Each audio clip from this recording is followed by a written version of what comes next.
it's just noise. Like, I don't dislike it in the sense of like, it is killing the industry or I hate it for my store for X, Y, or Z reasons, even though those are valid. The thing, I just think it's dumb because it's like you are wringing out every drop of juice in this thing, and that means that people will just get bored with it. In the Midwest, you know the best is there waiting, so come and join the conversation. I still approved, fan and artist and creator too. This is how the challengers do. What? Keep the conversation moving along. Keep reading comics, keep your local store strong. If it's hard, then it's a job for the challengers. What? Comics and conversation, y'all. From Challengers Comics and Conversation in Chicago, this is Contest of Challengers, a comics industry business podcast with Patrick Brower. Patrick Brower. Patrick Brower. Patrick Brower. Patrick Brower. Patrick Brower. Patrick Brower and W. Dal Bush. W. Dal Bush. Dal Bush. Del Bush. Dal. Del. W. Dal Bush. Hello and welcome to another episode of Contest of Challengers, a comics industry business podcast from Challengers Comics and Conversation in Chicago, which is completely unnecessary for me to say because James Van Oslo just said all of it mere seconds before I said it. And he's a professional. Quite frankly, he said it years ago compared to when I'm saying it now. He's been saying it. He's also starting preparations for his 1,000th episode of Car Con Carne. Wow. Which he started after us. He does a lot of episodes, though, especially during the pandemic. He was doing them like daily or something. Yeah, he still does several a week. That's a lot. And also there were long periods of time where we took off. I guess. Between volumes 1 and 2. That's true. There was a break there. Yeah. Yeah. And then, we took a month off last year. Yeah, and occasionally there will We'll be... probably take a month off this year. Who knows? The week somewhere in there. Like, I would expect during the holidays at the end of this year for there to be some weeks where it's like, this isn't happening. I don't know, because I can now schedule everything. We could get things done well in advance. But, I mean, just with the holidays being the holidays, sometimes it's just difficult to have it make sense. So it's maybe easier for us to say, hey, there's not going to be an episode this week, instead of killing ourselves trying to make it happen. I like that. In my mind, that means you're already planning certain weeks you're taking really off. not. And you're like, all right, we're just going to... It's the least amount of my time relative to the two of us working on this. It is maybe an hour out of my week. It's not a lot. You know what we've never had? We've never had a guest episode. An episode where other people record it without us. That's not true. Well, go on. There's a caveat to what I was going to say, but what's yours? There was the Ladies of Challengers episode. Which you walked into the background of and are heard on the episode. Yeah, that doesn't count. No, you're in it. No. But also, it's still a Challengers podcast because it was people that work at the store. Yeah. I meant like completely non-Challengers employees. I see. Okay. Doing it. Like completely outside of Challengers. Yeah.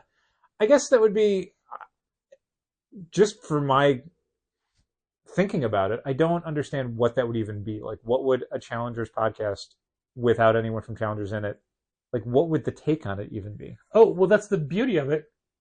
You don't have to decide.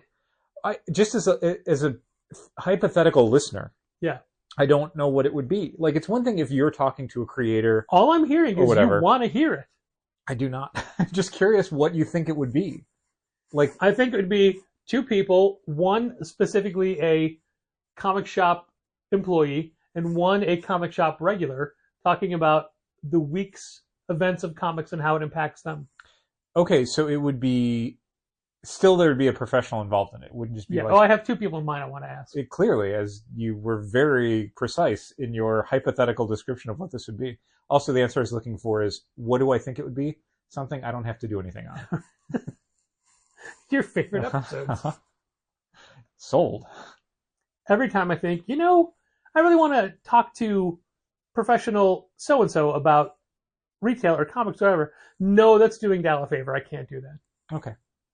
I appreciate you making sure that I suffer, regardless of what's happening. No, it's mainly so much more extra work for me. Yeah, really. And I really edit those well to make It's way easier sound... for you and I to coordinate recording an episode than you and literally anybody else. Yeah, I've been trying for a year and a half to get Mitchell back on. Yeah. But, distance, time frames. It's the middle of next year, I think, over there.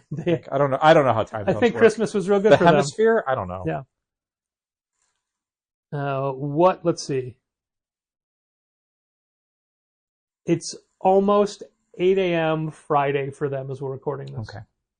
Still 2024? I can't be sure. Okay. Also, I never know where daylight savings time lines up Oh. there. Did you know, since you brought this up, that Greg James is now I the did not bring this up. But go on. second longest running breakfast show host in the history of BBC Radio 1? Who was the first? Chris Moyles. How long ago was that? Not that long ago. Oh, he wasn't like right before Greg James, was he? No, that was Nick Grimshaw. Yeah, I thought so. Grimmy. Yeah. Okay. And if I understand it correctly, Greg's current contract extension will put him at the record. Wow. Yeah. So, but It's staggering to me because with an asterisk, because that's a dude who took a lot of time off, and I don't know how much time the other guy took off. Like, No. He doesn't take a lot of time. He's got built-in vacations. They all do. I know, but I'm just saying, like, I feel I don't think his contract is any different. I would want to know raw number of episodes done, not just amount of time you were the host of the breakfast show, but actual, like, if the other guy was doing it 4 days a week every week for 10 months out of the year, and Greg James does it 4 days a week every week for 5 months out of the year. No, he does it 5 days a week. 8 months out of the year. Then it's like, yes, you were the host of the show for a block of time, but you didn't do the same number of episodes. So that's what I'm curious about. He also does it longer per day, and now for the summer, they've just added a half hour to his show. That's insane. So he's doing a full 4-hour show. Okay. When people like Vic and Jordan were doing an hour 45. Is that right? Okay. Some of these shows are pretty short. Sure. Anyway, I was just answering your question that you had posed. A question that we are posing is, what does the immediate future look like as for comic book deliveries at Challengers? You mean like us getting shipments from vendors? Exactly that. Unclear. As of right now, this point in the week, we should have already had Lunar, which is Dark Horse and Image and other publishers. It's DC, Image. Oh, I said Dark Horse. Yes. I meant DC. DC, Image, Vault, Oni, Silver Sprocket, Mad Cave, Source Point, AWA, Fantagraphics, Ahoy, Comics Experience, all of that. Pow Pow.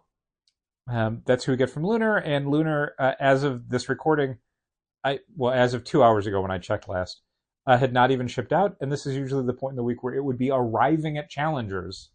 So completely unknown as to when that shipment is going to go out. So maybe we get it a day late. Maybe we get it 3 days late. Extremely rarely the Tuesday of the week before. Occasionally the Wednesday a full week before the books go on sale. Now, for us. Normally Thursdays. Yes. On very rare occasions does it run late. And usually running late is just like one box didn't ship out with everything else, so it comes a day later. I cannot think of the last time that the entire shipment had not gone out by Thursday morning. Like, I think it had been... That is shipping out, based on our usual schedule, 1 to 2 days late. But because DC has now pushed their release back on the week to Wednesdays, the on sale date, I should say. I said release date, the same thing. From Tuesdays to Wednesdays, just to match everybody else in the industry again for the first time in 3.5 years. That gives Lunar a little bit more of a cushion to get things out on time. Yes. So they're not rushing. Yeah. Previously, their intention was to make sure that all accounts got their shipments by Monday for Tuesday on sale for DC product. Now they're expecting all accounts to get shipments by Tuesday for Wednesday on sale. And it should never be Tuesday for us, but we are the last batch that they ship out because we're so close. And if it comes down to it, we can drive the 3.5 hours to go pick the books up. If we hope we don't have to on Monday. That would be right. That'd be disappointing. But that'll change everything. It's so weird because we used to get everything Tuesdays in the middle of the afternoon and spend the rest of the day doing everything for it. But now that we don't, it seems almost insurmountable to do all that in one day. Yeah, absolutely.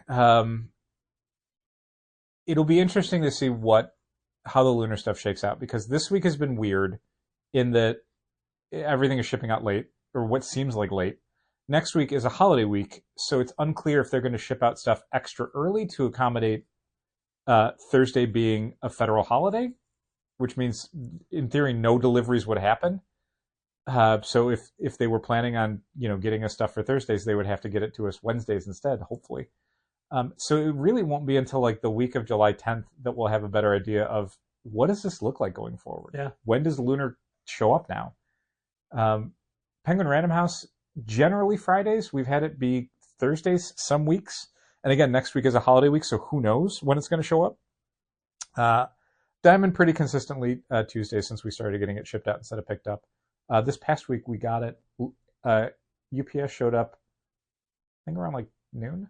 Oh wow, that's great. It was great. I had the whole I'm day not to work usually on it. there by then. No, which is Back why when I used to pick it up. It's been kind of fun to get it sometimes, because it's like, oh, this is like an hour to an hour and a half earlier than Patrick would ever get back with it. Well, that's because I would stop and have a cocktail, play a round or two of mini golf, Sure. do my laundry. Mm-hmm. Visit your secret family.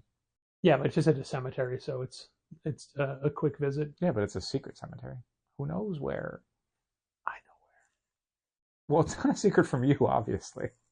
Ever since the pandemic, everything always changes. That's true. Whenever you get used to something, it's different then. I would just prefer not to have both Lunar and Penguin Random House show up on Fridays, because that's more work for me on Fridays. It's really the worst case scenario. And with Gina cutting back her time, some of those Fridays are uncovered. Mm-hmm. So it would mean that I would do everything, which I can, but it just makes me more stressed out and probably a little bit more snappy towards customers. Yeah, I mean, I've had to do full deliveries myself before, and it's... When you say full deliveries, you mean like all of them at one day? I mean, like multiple vendors showing up at once. We're always going to get restock from somebody somewhere. And it is a pain in the ass in that it takes a lot of time. Like one person doing the PRH check-in and the Lunar check-in, I mean, it's probably 5 hours in a day that we're open for 7 hours. And that's assuming FedEx and UPS show up like within the first couple hours. Yeah. If they show up at like 3 o'clock, only one of those is getting done that day. And just the sheer amount of box breakdown that has to happen because there's so many extra boxes. One of the things I hate the most now on Tuesdays, now that I'm checking into the Diamond stuff, is how much time I have to spend cutting up the bubble wrap they put inside the boxes, because they just use it like they're getting paid to use it. Yeah. Massive piles of bubble wrap. And you can't just throw bubble wrap into a dumpster because it's taking up too much space.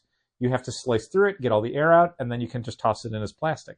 I do just want to point out that when Dal says dumpster, he means recycling dumpster. Yeah. I mean, it is a dumpster. It's just for recycling. But that is the amount of time I have to spend just slicing up all this bubble wrap is so monotonous, and I hate it so much.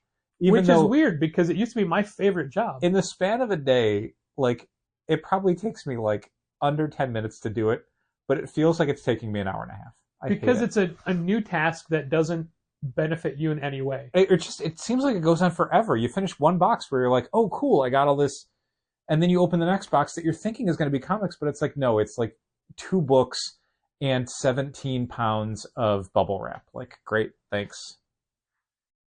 The reason I said that bubble wrapping was destruction of bubble wrapping was my favorite task was apparently, and you'll correct me if I'm wrong on this, but one time I told you it was my favorite job, but I was being sarcastic, but I wasn't being sarcastic enough. Clearly. And you thought I meant it. Uh-huh. So the next week I saved it for you, and you're like, why didn't you cut this up? And I'm like, you yelled at me last week and said it was your favorite task, and you were mad that I took it away from you. And you're like, I was being sarcastic. And it's like, well... So, of course, that became a regular Challengers joke where then Dal would always save it for me. Yep. I can start doing that again. It's no big deal. I'll just leave it in the back for Wednesdays. As far as bubble wrap goes, Dal and Molly Jane prefer using bubble wrap in boxes, and I prefer the crushed up paper when we're shipping books out. Sure. I think the crush-up paper is more malleable and fits into more nooks and crannies. It is one of the problems I have with it when using it for packing materials that I have to tear it up a lot more to make it work around corners and stuff. While with bubble wrap, I can just wrap the books in the bubble wrap and it's just, we're done. Provided there's enough space to do that. What if you have too high of a pile and you can't go all the way around? Use a different box. No, then it's going to change everything. Cost It changes everything. Maybe Maybe. the best solution is compromise, and it's a little bit of bubble wrap and a little bit of paper. What if we just tape the books down to the inside of the box? What if we could shrink wrap them to cardboard pallets like Ingram does? Exactly. Now that we have Paul, the good UPS driver, back, I didn't on Tuesday. Oh, sorry. I mean, the guy got there super early, so he was just as good, I guess. But then you rewarded him on Wednesday by giving him a transformer. I did, yeah. I was getting some loose transformers ready to go on sale on the sales floor, and I was sorting everything out, and he was excited to see some of the Legion class Transformers Robots in Disguise 2015 action figures, and I gave him Clampdown, which is a good one to have. Clampdown's a good design, and it's a fun little figure. I hope he appreciates it. Well, he chose it, right? Yeah, he was pointing at Clampdown specifically, so I'm like, well, here you go. You could just have him. He hasn't gone on sale yet. I didn't do any work. Though I did have to do a little work sorting through the pile of instructions to find the right Clampdown's instructions so I could go, here's how you transform him. He's never going to transform him. He just likes the car aspect. That's cool. Yeah, he was excited about that. He's a Hot Wheels guy. Look at that. It pays to be a delivery person at Challengers. We always try and make it worth the while of like the people that help us do our jobs better. We try to pass that along. I gave him a bottle of water last week, too. We've given candy out to different... To be fair, Gina got it for him, but I asked him if he wanted it. Yeah, I mean, we've given water and candy and stuff out to different delivery people when they've been dropping stuff off at different times a year. One of our 2 male people, one of them will be like, well, when we have, candy at Halloween or Easter or whatever, she's excited. She'll take a piece, and I'll like, you have another one. The other one digs her hand in. Takes a couple. Yeah, puts them in her pocket for later. Okay. Hey, man, I can't blame her. Candy's pretty great. Yeah, and it's fine. Like, again, we don't necessarily do it for every single delivery person if we don't know you, or if we don't do it every day. Or if you're dropping stuff off late or in a way where it's going to be more work for us, it's like, well, that's okay. But again, the people who help us do our job better, we try and pass that along. We're so nice. I wouldn't go that far.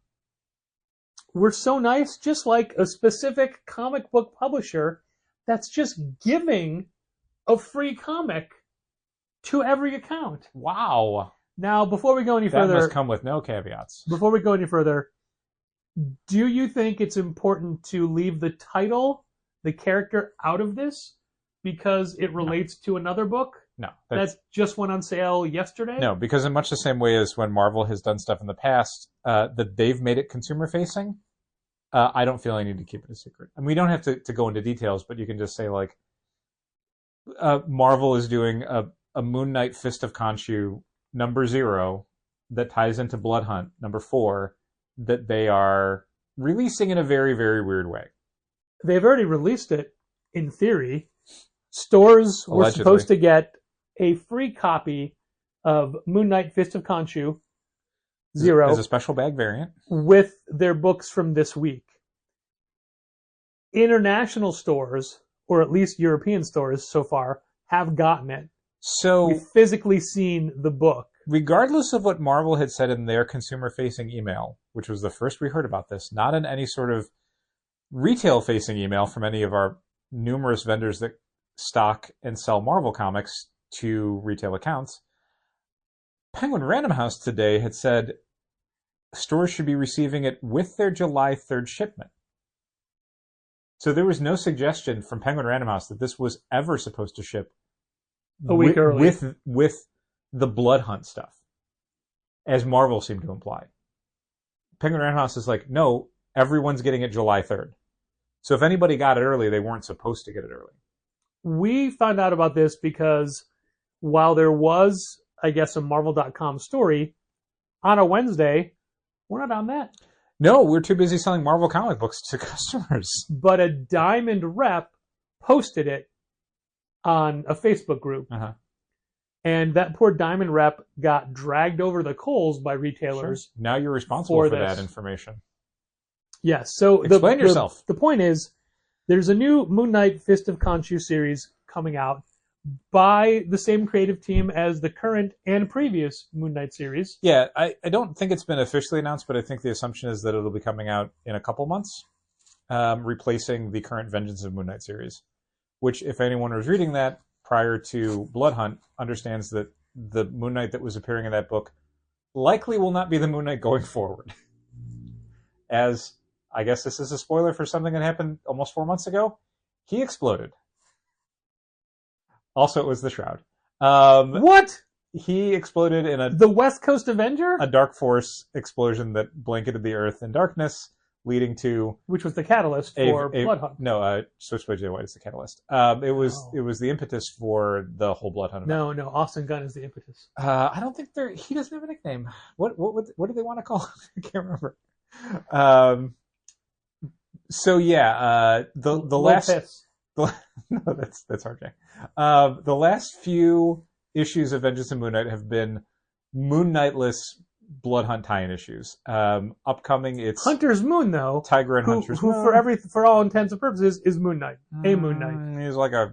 He's a Fist of Khonshu. He's like a Nightwing instead of a Batman. And then this most recent issue was all of the vampire characters from the Midnight Mission. I can't remember. I think it's only been the two they've done so far. Because I think there was one that released like the week of Blood Hunt #1, and that was like directly leading into Blood Hunt #1. But it was also finishing up that previous storyline. Yeah, and then the other two were like between issues, like I guess maybe 3 and 4. Anyway, so due to events that occurred in Blood Hunt #4, it sort of necessitated a change in what the Moon Knight comic is going to be. And instead of announcing that information months in advance and letting people potentially get spoiled on events that are occurring in Blood Hunt #4, Marvel hid that information and then released it entirely to the public on the day of release for Blood Hunt #4. So even if you were planning on picking up your books that night, too bad, Marvel spoiled it. Thanks. Alluded to it last week, which we brought up, and that was even the episode title. Mm-hmm. Something big is coming. Yeah, check your shipments. I don't know that. Look, I like Jed McKay's Moon Knight. I like the Moon Knight character a lot. Yeah. I've read all these series. I have a ton of old Moon Knight back issues, I hope. I would not call this something big. No, it's really... Something big as in polarizing to retailers and big in the seismic wave of anger which we'll get into for sure. It caused. But yeah, I mean, as far as a publishing initiative goes, while it's surprising they announced it and released it in this way, it's a lateral move sales-wise. I mean, it's the same creative team. It's like when they relaunched with Vengeance Moon Knight #1. A few more people tried at issue 1, but by issue 3, it's selling exactly what Moon Knight was selling. The end. Like, Moon Knight Fist of Khonshu is probably going to have a pop for issues 0 and 1. And then by issue 3, it's going to be selling what Vengeance and Moon Knight sold, and then what the previous 40 issues of Moon Knight sold. Like, it's the same book. Like, this is not that big a deal. It's a big deal in, as Patrick said, how polarizing it is for the retail community as far as the method in which Marvel chose to release the book. But the book itself, I mean, this isn't like they stealth dropped Alan Moore and Dave Gibbons' Captain America comic book. Like, that would be huge. That would be, people would pay attention. It would be so weird. But this is just like, it doesn't, just doesn't make a difference. It means that, deal. So what it is, they give everybody a bagged copy, or will be giving them a bagged copy of Zero, with the caveat that you can then immediately on Penguin Random House site or Diamond site reorder more copies of Zero. Yes. But an unbagged, different covered version. Right. So this was obviously not an FOC. Nobody knew about it. So it is immediately available for order, which means we ordered it from Penguin Random House on Wednesday once it was ready to be ordered and it was listed. When everything said you can do it now, you could not do it for a while. Yeah, well, so it turns out you probably could, but there was no details. Like, you could plug in a number and there was a cover and a price and it. But if you click on it, it doesn't go to an order page. So what we'll be doing, I think we should have it on sale July 3rd. It'll go on sale with everything else for July 3rd. We should hopefully receive it by then. That's next week. Yeah. Okay. Anything that's in stock at the warehouse on a Wednesday, Okay. we will probably get Monday or Tuesday. So we're definitely going to pull it for anybody who gets Vengeance of Moon Knight, Yeah, exactly. but nobody else can sign up for it because it's impossible to sign up for. Yeah, so basically, Moon Knight subscribers will be getting it automatically. Anybody else will have it on the shelves. Take your chance on the shelf. Yeah, I mean, coming on Wednesday. Hopefully, I would hope we'll have it for Wednesday. Obviously, I can't guarantee it. We don't even know if we're going to have lunar books for next week yet. So I don't know. I can't guarantee anything if it's a shipment. So yeah, cutting ahead a little bit, we decided to order copies for our Moon Knight subscribers and for the shelf because while this is a very weird way of releasing a book, one, I don't think it's necessarily detrimental to our business because we expect it just to be another issue of Moon Knight. Who cares? Like, we know what that book sells. We know what we need to order. We know what we expect to move off the shelf. It's kind of dumb to jump through hoops in this way, but it's not like this is kneecapping us by not letting us, offer pre-orders for this months in advance. Who cares? I know who's going to order it. Right. It's a Moon Knight comic by the Moon Knight creative team that continues the Moon Knight saga that's been going on for now almost 50 issues. I don't need a crystal ball,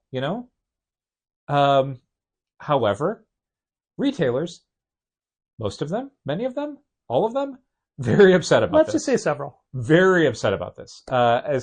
Which is funny to me, Patrick, because as you noted, like, we weren't even, we were not in a position to be aware of this by going to the Marvel site because we were busy on a Wednesday. Yet many, many retailers had plenty of time on a Wednesday to post on Facebook how angry they were about this and how angry they were at Diamond, at Marvel, and other retailers. It would be nice to have that much time on a Wednesday, I guess. I don't know.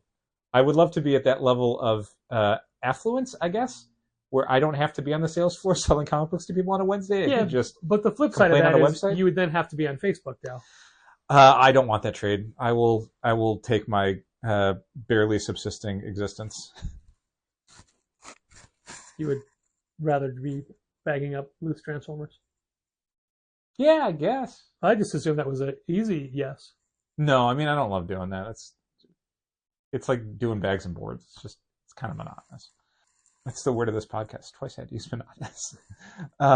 Not to describe this podcast, though. No, let's be hardly. clear. So, Patrick, you were the one who was the most dialed in. I was going to say neck deep in the cesspool that is Facebook. How would you describe the tenor of the retail community's response to Marvel's shock announcement that Moon Knight Fist of Khonshu #0 was a book they could order immediately for on sale as soon as they get it? Well, first I would say it's more of an alto than a tenor.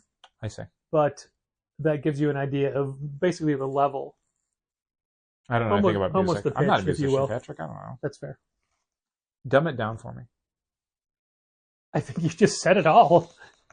I think you already equated what that experience is like. Yeah. It is definitely, people are concerned that by ordering even a single issue of this is giving Marvel carte blanche to do this kind of thing often. When didn't we have this trouble with, was it what Kirkman book #1? Not Void Rivals. Die. With Yeah. Burnham, Yeah, which actually did bite us in the butt because we missed the actual solicitations for like 4 and 5, several or 3 issues. and 4. Yeah. So I guess one of the big things that comes out of this is what retailers want is other retailers like us not to order it, which we did, because we have to quote unquote send a message to Marvel. So one of the I am sending a message to Marvel, Sure. and that message is, I like Moon Knight. Yeah, I don't really care a whole lot. So I'm gonna put this right up front because anytime we talk about the retail community and how we're kind of going in the opposite direction to the very vocal members of the retail community, some of which, are peers of ours that we admire and respect, even if we disagree with them. Obviously, any store can do whatever they want. If a store feels like, Look how easy it is to draw Moon Knight. that's so great.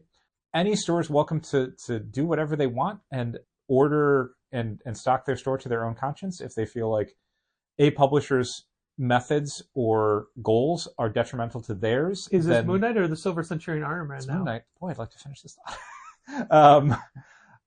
Those stores can do whatever they like. Those stores are welcome to, choose not to carry a book because they think it's a problem or they think it's sending the wrong message if they carry it, I don't begrudge them that, even if I don't want to do that. So everything I'm going to say after this, I want people to keep in mind that if you're a retailer listening to this and you found the idea of carrying Moon Knight Fist of Khonshu #0 to be abhorrent, you're welcome to that opinion, and I would not dream of telling you you should be doing things differently. I think it's all massively overblown. One, I don't think Marvel's ever going to know that stores didn't carry it because they were voting with their conscience when they're really just going to look at the raw numbers and go like, that's that. Also, this is not the sort of situation that is in Marvel's best interest to continue to do on a regular basis, because I'm sure the logistics of doing this sort of thing is really dumb for them. One of the great things about the pre-order process via FOC is that it tells Marvel exactly how many copies they need to print and no more. With this, they had to take a guess. They had to print God knows how many copies of Moon Knight Fist of Khonshu #0 that they may get stuck with a lot of those because a bunch of retailers may say, screw you, I don't want to carry this. I'm sorry, I disagree. No? David Gabriel knows exactly how many are going to be ordered, even taking retailers' dissatisfaction into consideration. Sure. So it's not a gamble on their part at all. Okay, great. The man's a sales genius, Gal. It explains everything about Marvel. It's why every Marvel comic that you ever want is in stock, and as soon as you don't need it, is out of stock. That's exactly how it works. No, see, you think you need it, but you don't. Okay. Because if you did, it would be in stock. Okay. You don't understand I don't understand anything. Yeah, I'm sure it's very scientific. I'm sure. It was postulated by patron, listener, and comic shop employee Josh Crowley that the David Gabriel that's making these decisions is actually from the multiverse. I was just assuming it's an AI chatbot now. Probably is. Someone at Marvel is just like, how many copies of a Moon Knight book should we do if we don't have any pre-orders? What is the number? And it's like, oh, well, here's the forecasting. Here you go. Like, oh, great. Perfect. Trying to think of a good but not offensive name for the David Gabriel Chat GPT AI bot. Chat Gabe PT. I don't think Marvel cares about retailer outrage. Retailer outrage is a difficult thing to ever quantify. You know, you have the angriest voices, but do you have the most voices? I don't know. And honestly, I think the people that don't care aren't speaking up about it. Yeah, like, this is a little tricky for us to do on a one-time basis. I don't know that I would be happy with only ever doing day of orders on every new Marvel product for release the next week. I think that would be hugely detrimental to our business. So long as it has a match to component like this did, I'm a little more okay with it. You know, because you and I, in fact, you pulled up Vengeance of Moon Knight 7. I was on 9? the PRH site, so Yeah. I'm like, hey, what did we order for the last issue? Like, what the last issue we ordered from PRH, what were the numbers? And it's Here's like, the this number. many.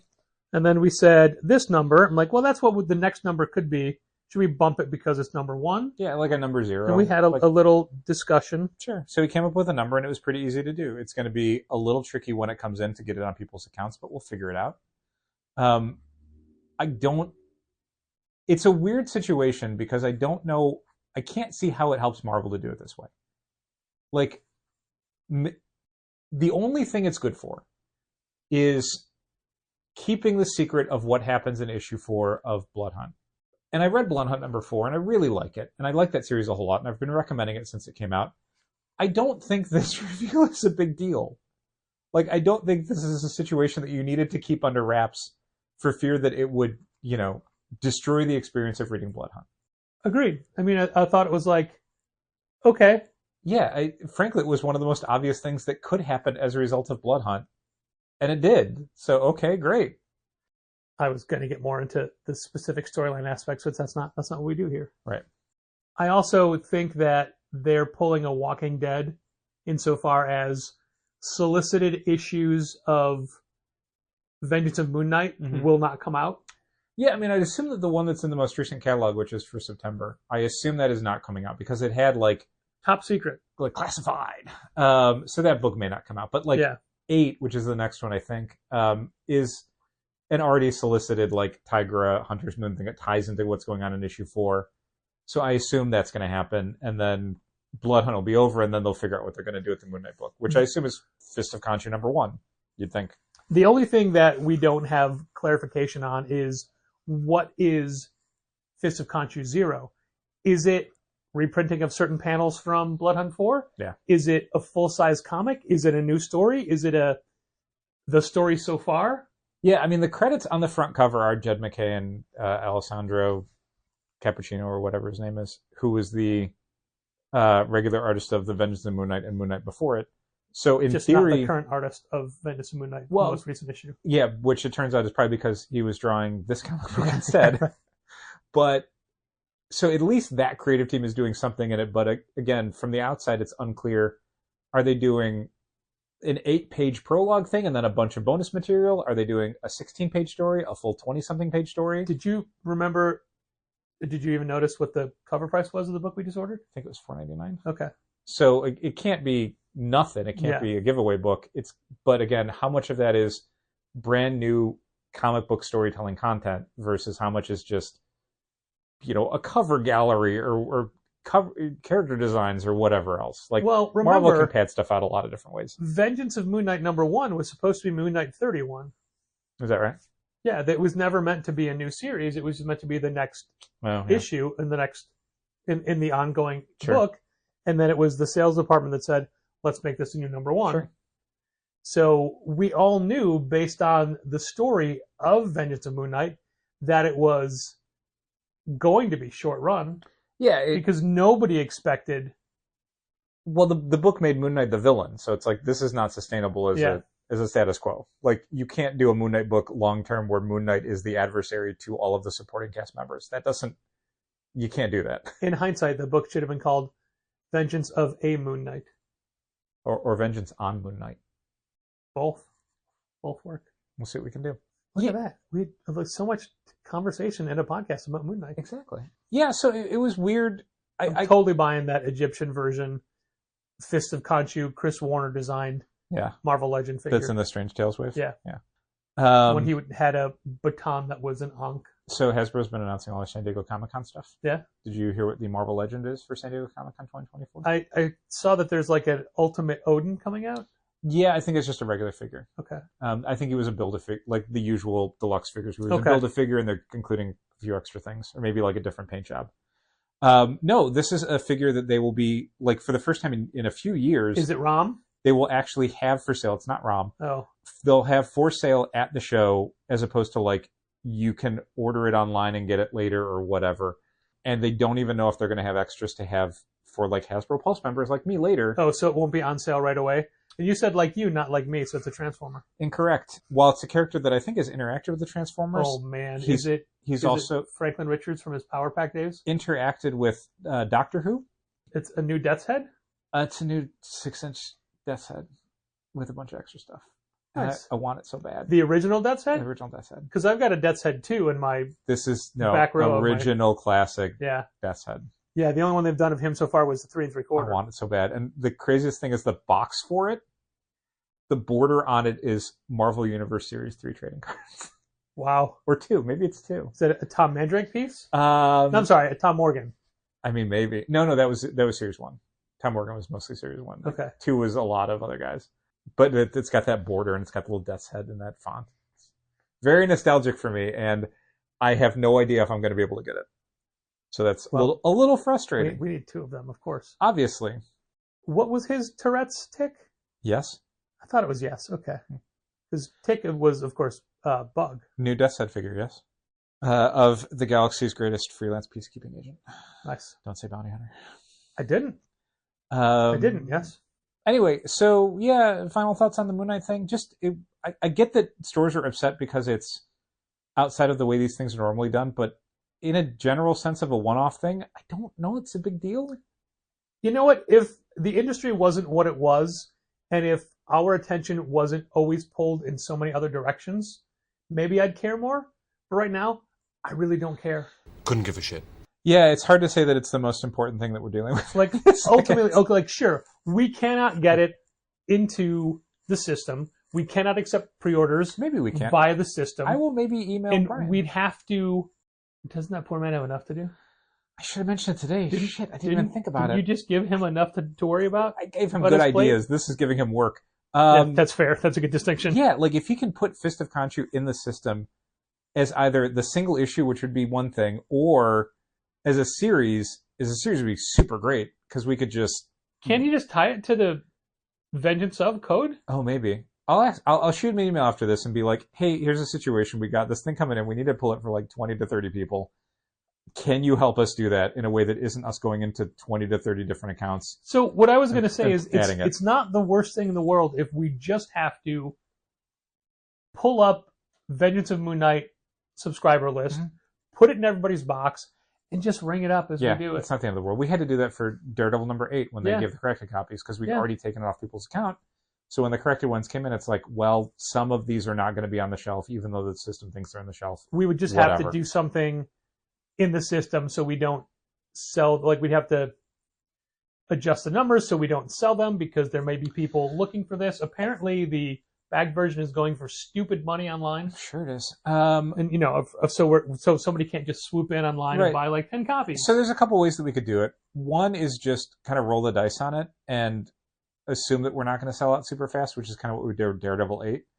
The alternative version is just immediately remove those from the system and ring any club copies up as a generic item. Yeah. That's a way to do it. But the problem with that is that it's hard to know when you're ringing it out if you didn't remember it was in someone's stack, if they went and grabbed it off the shelf. Yeah. So you'd have to go through and like, or we could just put it in a bag. Like that's easy to do. Yeah. It's like, if it's a bagged copy, leave it behind the counter so you know to ring it up as a generic item. If it's an unbagged copy, they pulled it off the shelf. Or even if they carry it around and bring it back, it's still in a bag. That's true. So yeah, that's maybe what we'll end up doing. Yeah, okay. But I'll shoot an email to Brian. We'll see what he can do by Tuesday, and then, I mean, luckily next week for him is no real holiday because he's Canadian and they don't have independence. Sure. You know, he's got dependents though. He's got at least 2. Mm-hmm. Got the Queen on 3, their money. if you count the King on their money soon, I guess, right? The dog. Yeah. Do they have to recall all the old Queen money and redo it? They have to.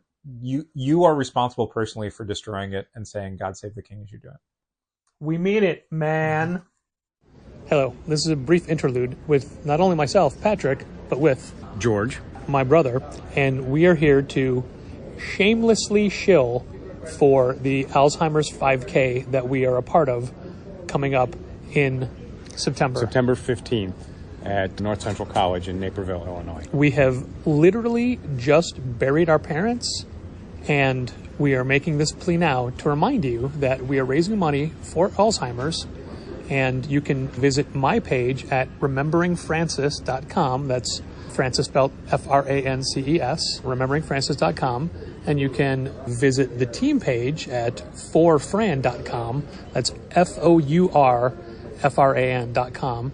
And George's own page. Yeah, that's act.alz.org/go-to. Yeah, just go to forfran. Just go to forfran.com and you can scroll down and you can pick George. George, why are we doing this? We're doing this to raise money for care, for awareness, and to find a cure. Because of the top 6 diseases in the country, this is the only one that has no survivor so far. We are looking for that first survivor. But it's conceivable in our lifetime. It could be. Some significant advances were made in the last year, and 2 new drugs came out. There had been to this point nothing that could slow the progression, and these have shown some very good progress in that. So it could happen in our lifetime. And as you know, this is important to us because our mother passed away 4 years ago from this terrible disease. So we've been doing all we can since then. George especially, who's co-chair for this now. Well, we've done away with the chair people, so I am just on the walk committee. Oh, I see. This is since 2019. What does that mean for your responsibility load? Same. Yeah. So anyway, you can help us out by donating at rememberingfrancis.com or forfran.com, and we'd appreciate it. Yes, very much so. Please, whatever you can give is acceptable. Thank you. So, Dal, we just had a whole segment about a publisher that may not be entirely aware of what is best for their publishing partners and the industry. Let me roll that into a small instance of what I feel is a mirror situation. You're familiar with the DC Comics summer crossover, Absolute Power. Yes. And you understand that not only have they been building to this story literally for the last couple of years, Yeah. that it is also going to supposedly have a major effect on the DC universe of the future as far as storyline and literal publication of things go. Sure. When you say of the future, you mean like the near future, like the rest of this year, not like future state or whatever. Yeah. I meant like in our Okay. time, like how it changes the way they publish their comics. Okay. So we're relying on that company to basically use this event to usher forth what their plans are for the future. Yep. But how can we do that when they do things like Absolute Power issue number 2 Okay. will have 9 open order variant covers and no incentives. Okay. 9. That is absolutely ridiculous, but at the same time, like, I'm glad Absolutely I'm not as powerfully ridiculous. powerfully ridiculous. I'm glad I'm not a store that carries a lot of those variant covers to the shelf, if at all. So it's like more dumb line items and more stupid stuff to check in and more dumb stuff to have to pull for individual subscribers because you're going to get like orders for 6 of those different covers, but like 1 copy of each. But it's just dumb. Like I don't know that it's bad business for us because we don't have to order them and we don't order them. But it's still dumb. And as the person who does the lunar FOCs, which means the DC FOCs, I'm not going to like that week. I'm not going to like having to scroll past 9 open order variants for a 4-issue miniseries. And that means that one of them is normal price and 8 of them are up price because they'll be, if not I think cardstock, foil. Yeah, they do some foil ones, don't they? Yeah. Forgot about that. We just did a whole segment on Marvel's sales department knowing what things are going to be ordered, and they do way too many covers as well. They do. 9 for a random, like, weren't you say something about a random upcoming issue of Superman? Oh man, I complain about Superman almost every month when I look in the DC catalog because it's just like issue 7 and it's like, here are 7 open order covers and it's like, it's not a big issue. It's not a big deal. You don't need it for this. Why? Like, the most I think you should ever do for a normal issue of a like sequential comic book series is like 3. Regular cover, your cardstock B cover, and like, when applicable, a monthly theme. Themed variant, yeah. Pride variant, Nicholas Scott variant, Jose Luis Garcia Lopez But no, variant, the commonplace is to have like 5 themed variants at the same time. Seriously, they do so many like months where it's multiple themes overlapping on certain books. Sometimes a book has just one of the themes. Sometimes books have the other theme. Sometimes books have both themes. It's just noise. Like, I don't dislike it in the sense of like, it is killing the industry or I hate it for my store for X, Y, or Z reasons, even though those are valid. The thing, I just think it's dumb because it's like, you are making variant covers mean less. Like, you are wringing out every drop of juice in this thing. And that means that people will just get bored with it. Like, when you have to keep releasing more open order and incentive variants just for people to have the same like dopamine hit they were getting before, that's not sustainable. It's not how it works. I think that maybe it is their sales department looking at saying, okay, we know what we need to hit. We're not going to get there on the strength of the book alone. Well, the problem is these companies only have one lever that they're willing to pull anymore, and it's more variant covers. Like, they're not willing to put more money into the creative team or more outreach to retailers. They're only willing to do more variant covers. So that's all they're going to do. And if the problem is more variant covers, well, the solution's got to be even more variant covers. Great. Fine. It doesn't leave me with a lot of hope for them knowing what they're doing. But Patrick, you said David Gabriel knows everything and never makes any mistakes. That's true, but I was also thinking of the different publisher. Oh, okay. I'm thinking of almost every publisher when I say this. So now this isn't something I meant to ask you. Okay. But I thought of it now, and it is a question that I was trying to answer for a sketched.com piece. Outside of the normal issues of the comic book market, what are other things that make your job hard? My answers have been very small and challengers focused. Mm-hmm. Things like the ballasts we use in our fluorescent lights Sure. not being manufactured anymore, so our lights slowly going out with us not being able to afford to completely rehab the entire store. Sure. Like, that doesn't make my job hard on a day-to-day basis, but No. it is a slowly building concern.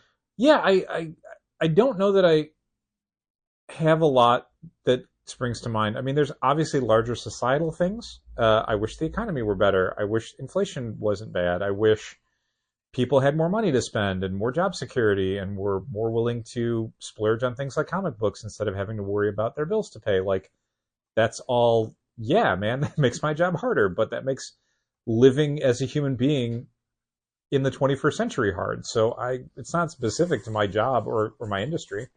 I guess some of the things would just be, so I'm sorry, what were the criteria? What couldn't I include? Variant covers. Okay. Not knowing when books are being delivered. Okay. Anything we've already talked about. Sure. So one of the things that would be a common nuisance is just kind of the inability for publishers to capitalize on transmedia properties. Marvel in particular is absolutely terrible about looking at something like the upcoming Agatha show and churning out 4 different graphic novels featuring the Darkhold, Agatha, other stuff. And it's like, cool, now there's not one book that people want to buy. You've given them 4 choices, so they will choose nothing. Right. Like, that's how it works every single time. Like, the inability of Marvel in particular to have some of the largest media properties in the world for a decade and still, like, not be able to sell a lot of those core books because they just overproduce. Instead of saying, oh, cool, so this is based on this, like, and the other problem is they're not based on any one thing, so it's hard for them to say, like, okay, we're just going to get behind the Jeff Lemire, Greg Smallwood Moon Knight graphic novel for this Moon Knight TV show, which is what they should have done and what we did. They instead think it's like, okay, well, it's got pieces of all these different things, so we also have to have Scarlet Scarab, or whatever her name was, a miniseries, and we've got to do this other thing, and, oh, a Civil War movie's coming out, we got to do a Civil War 2 comic book. You don't. You have a Civil War trade, just sell that. Like, just make that. Don't dilute the property. Don't confuse the audience. Don't do all these things that literally any publisher outside of comics would be like, if you have, you know, a Game of Thrones TV show, sell the Game of Thrones book. That's what you do. You don't have to, at the time the show is coming out, create a billion spinoffs. You do that later. When you have a decade of no Game of Thrones books coming out, yes. But when you have a brand new audience that's never read anything, you sell them the thing that the property is based on. That's the thing they want. Look at manga. Like, the people who are watching One Piece on Netflix just want to read the One Piece comic book. They don't need 16 other things that aren't that show. Yeah. Or like a new version of that thing. They just want the original thing, and they got 105 or 6 books to read. Manga is the only goddamn thing in comics that does it right. Where the anime starts airing in America, and then people go buy the book, and that's it. Like, that's the success story of manga. Like, the fact that no other publisher can figure this out. They can figure out, like, give them one thing to buy and then tell them to go buy it, is the strategy for all of these properties. Like, just do that. Pick one book. You don't have to make 16 new things. That's a waste of your time and money. Just print a ton of copies of the one book. Like, you got this Superman Legacy movie coming out? All-Star Superman. Yeah, that's it. You're done. When Supergirl Woman of Tomorrow comes out in like 3 years, that's it. You already have the book. You don't need 5 new Supergirl things. Here's the best of Supergirl 1. Yep. Here's Supergirl in the 70s. You need to Here's print all the Jim Mooney only Superman stories. You need to print a few 100,000 copies of Supergirl Woman of Tomorrow and keep it available from when the trailer drops to when the thing comes out on digital release. That's it. That's all you got to do. So the fact that companies routinely don't do that and instead muddy the whole market by just releasing a bunch of stuff that confuses their potential customers, Their incoming fan base, their potential customers into being non-potential customers, like that drives me crazy. So I don't know if that fits under the umbrella of what David Harper's looking for. Sure, that's fine. But yeah, that. And of Oh my equal God. gravitas It's just money waiting there. And is my other point of Shopify gift cards not being reloadable. That does suck. God, that sucks so bad. It's so stupid. So one of the and things, it's a thing I hate, but it doesn't make my business harder. It makes my business dumber. one of the things they're instituting finally is the ability to add store credit to a customer account. Oh, nice. The problem is I don't think it works. Shopify, you mean? Shopify. Right? Yeah.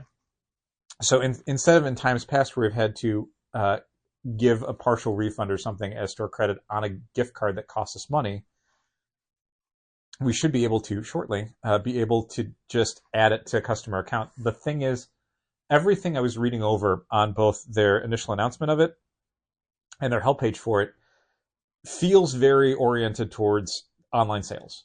Mm-hmm. So that customer can then, go to your website and then buy something and use their credit for different transactions. It's like, no, but what about point of sale? Like, how does that work when that person comes into my store? Like, it doesn't seem like that works for that. So I don't wonder know. what the percentage of Shopify storefronts also have a brick and mortar component. 40%? You think that's too high? Maybe too high. I think there's a lot of stores that are just, very small online vendors. And that, like, I think it's like a lot of industries where there's a few that are at a very, very high level and a ton that are at a very, very low level. So I think it skews it maybe disproportionately. Sure. Did you read through all 150 plus Shopify changes? I did. I skipped certain sections because some things were business to business. We don't sell business to business. I literally started watching their videos. Oh no! I just There's scrolled through so their much animated. of it. That's fascinating. Yeah. Not for our industry, not for our consumer base. For every season when they do a big batch update to their platforms, I do read through it, and they spend a lot of time making a really well designed and slightly animated little thing of all the different changes. But yeah, there's huge swaths of that where it's like, we don't sell internationally. We don't do business to business. We don't deal with all of these different marketing plugins. We don't sell on different social media apps. Like all of these things that you're doing, most of them don't apply to us. Like the stuff that we're really looking for is like, how does the back end look for Shopify? And then how does the POS look for Shopify? And how does the front end look for Shopify? Like those are the three things. So that stuff was sort of interesting. Okay, my next question is, how does the back end look for Shopify? I think it looks good right now. They've stopped making a ton of random changes for at least a little bit. So it's because I had to get all these 150 other changes out. Easy to find stuff. No, it's been stable. I haven't really had any problems lately, I don't think. I think I'm going to skip my next two questions. Okay, cool. Who would have thought that this Moon Knight situation would have... I almost said situation. I almost did. I'm even using my hands. I didn't mean to correct you. I'm sorry. And I almost did it that way. Would have bumped this week's other retailer, not concern, but topic, talking point on the social media. What was that? Another move by a distributor, a bigger, more planet-encompassing feature, Diamond's Fandomworld.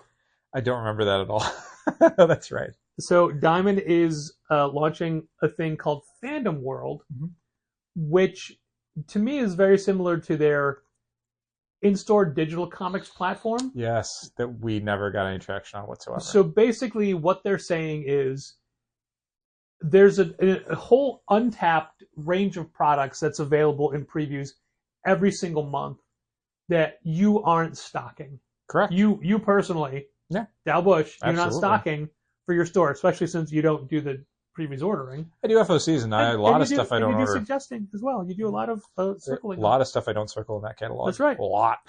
So Fandomworld, and I literally have to look at my notes every time because then I can't remember it's called Fandomworld because it just doesn't fit in my head. It really hasn't lodged in yet. Yeah, no. it's not it doesn't flow. Fandomworld is a direct-to-consumer, consumer-facing site where consumers can go and order those things directly, and then you get a cut.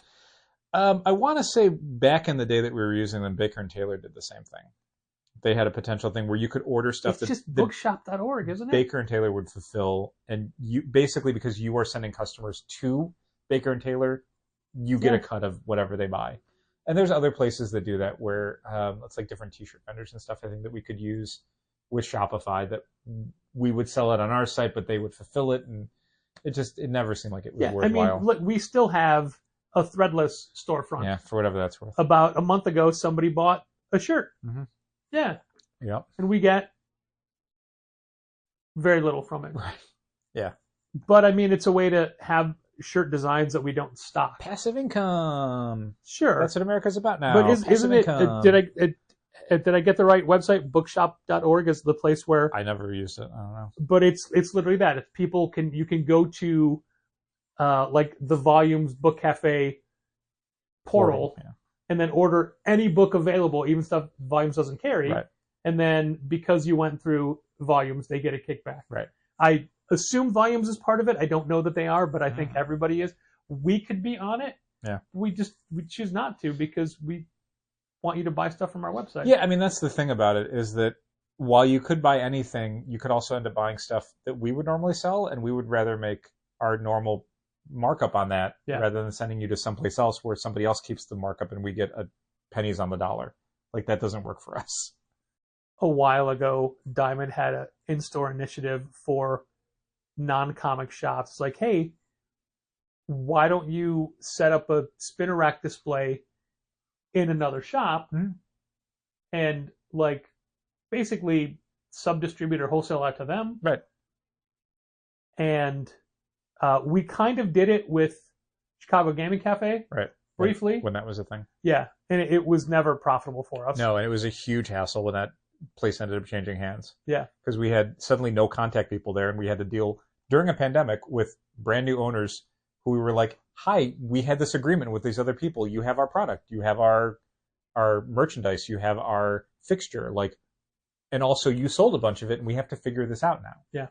So that was a huge fiasco. It wound up just being us going over there and saying, please give us that rack back with everything on it. We're just going to put it on a cart and take it across the street. I did it, put it on a cart and wheeled it back. We're done here. Yeah. It was a little more unwieldy when it was full of books. But, it got it. But even that was a situation where, like, so let's say you do that. Like, let's say you partner with a local business and you got a spinner rack and you're selling comics out of there. Like, best case scenario, you're selling a bunch of comics, but you're selling them for way less than you would make now to people that, in theory, you'd rather have come to your store. Right. You're cutting in another business where it's like, what are you really getting out of this? Like, and so it turns out that the better situation is you don't sell a lot of stuff out of there, and you don't end up like making less markup. Like, it presumes a level of hugely interested people that would never shop with you normally. And it's like, if they're hugely interested, wouldn't you rather get them to come to your store? This is working against you. This hypothetical customer is both highly motivated and also absolutely opposed to shopping with you. So which is it? We, in fact, did take that pitch idea of a spinner rack full of graphic novels to Nakama to say, like, hey, if you want to give us like 2 cubic feet of floor space to sell graphic novels, you know, you get, after cost, you'd get half, we'd get half. Right. So basically we each get 25%. Right. And they said, we'd rather sell our own product in that space. Of course. Yeah. That makes total sense. Yeah, perfect sense. Yeah, I mean, we've done... The same way we don't have a spinner rack full of import Japanese toys. Sure. Well, I was going to say, we have done that in the past in our store, where we did a program with a t-shirt vendor whose name it completely escapes me now. Yeah. Where we were reluctant to carry a line of their t-shirts because every time we've done t-shirts before, it's too much of an initial outlay cost-wise. Stuff doesn't sell, and then you have to remainder it. And so you're basically losing money on carrying t-shirts because of all the different sizes and styles, and you never know what's going to sell. So their suggestion was doing a program where they would curate a number of shirts. They would provide them to us at no cost. We would basically pay them for whatever sold, but like at a higher markup. So like we wouldn't make as much as if we were ordering them outright and then reselling them, but we had no risk to us because at the end of the program they would just go back. But the thing was, like, even doing it that way, it kind of never made us any money because we were making less per shirt. So even the ones that we sold, it's like, this isn't worth our time. And we also had to buy all new fixtures for it. It's not worth the space. It's not worth... I think they provided the little top loaders, but we had to do like the grid wall and stuff for other stuff. We still have a bunch of t-shirt top loaders, but I think those are different ones we'd order ourselves. And it was taking up floor space that we could have used for other stuff. We eventually did use for other stuff. So being on both sides of that equation, neither one worked for us. Either being the recipient or the beneficiary, both of them were like, this is not worth anyone's time. But we tried them both. Exactly. So, but we will not be trying Fandomworld as a result. It just feels to me like it was more of a, I don't want to use the word desperation, but I will because it's the first one I thought of. I can see why this would... There's a middleman in these scenarios where it's like, I can see why it makes sense. Yeah. But it's like, we're not the person it's going to make sense for. Diamond, yeah, sure. But also, Previews Magazine coupled with Managed Comics is that outlet for us. Yeah, we would rather people pre-order that stuff. Yeah, people can look through. Remember when we first started using Managed Comics, we had customers that were finding backlist stuff regularly and then not remembering that they drunkenly ordered it. And now don't shop with us anymore? Asking. I'm sure that was all Managed Comics' fault, as they claimed. Yes. No, but there was a lot of... I won't do the voice. It's going to do the voice. You were. I really have to stop doing this when I'm drunk. Yeah. For us... But sir, you're ordering things every night. For us, Managed Comics is definitely the better scenario than, like, offering up previously released product for a lower profit. Like that's a whole back issue section now. No, yeah, pretty much. People love those. They love the $1.99 back issues. Who doesn't? Who doesn't love podcasts? Thanks for listening. Keep reading comics. This has been Contest of Challengers. Thanks for listening. Keep reading comics. Challengers is located at 1845 Northwestern Avenue in the Bucktown neighborhood of Chicago. 773-278-0155. Keep up to date with new releases and events at challengerscomics.com. And help fund this podcast at patreon.com/challengers.